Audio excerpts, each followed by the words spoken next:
আচ্ছা কি হয়েছে বলেন তো একটু, ঘটনাটা আজকে এত কিছু হয়ে গেল।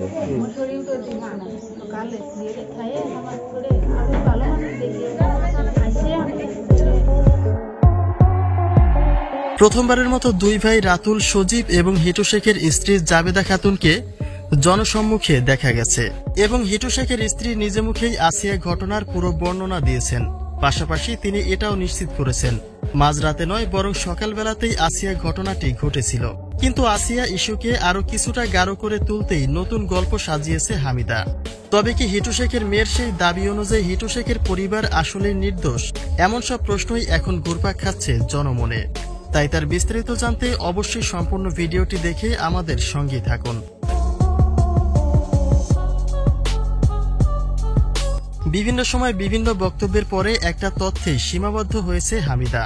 তার দাবি হিটু শেখ তার সাথে অপকর্ম করতে না পেরে সেই ক্ষোভ ঝেড়েছেন আসিয়ার উপরে এবং তিনি এটাও নিশ্চিতভাবে জানিয়েছেন যে মধ্যরাতেই এসব কুকর্ম করা হয়েছে আসিয়ার সঙ্গে। এমনকি বাড়িতে ফোন দিতে চাইলে মারধর করে দুই বোনকে আটকে রাখার অভিযোগও দাঁড় করিয়েছেন তিনি। কিন্তু হামিদার সেই বক্তব্যে এবার নতুন প্রশ্নের জড়তা বাড়িয়ে দিয়েছেন হিটু শেখের স্ত্রী জাবেদা খাতুন। সেদিনের ঘটে যাওয়া অনাকাঙ্ক্ষিত ঘটনা প্রসঙ্গে ক্যামেরার সামনেই মুখ খুলেছেন তিনি।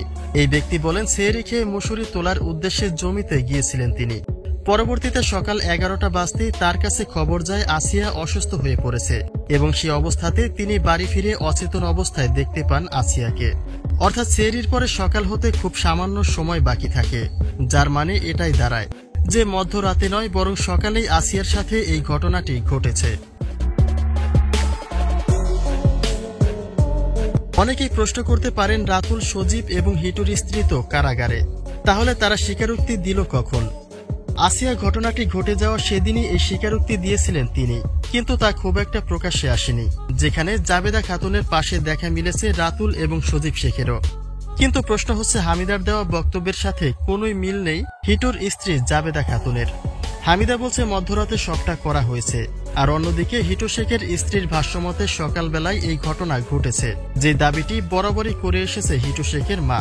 তাহলে কে সঠিক আর কে ভুল, সেই ধোঁয়াশাই থেকে যাচ্ছে সাধারণ জনতার মনে। হিটু শেখের পরিবারকে শক্তভাবে আটক করতে হামিদা কোনো নতুন পরিকল্পনা সাজিয়েছে কিনা, এমন প্রশ্ন তো থেকেই যায়।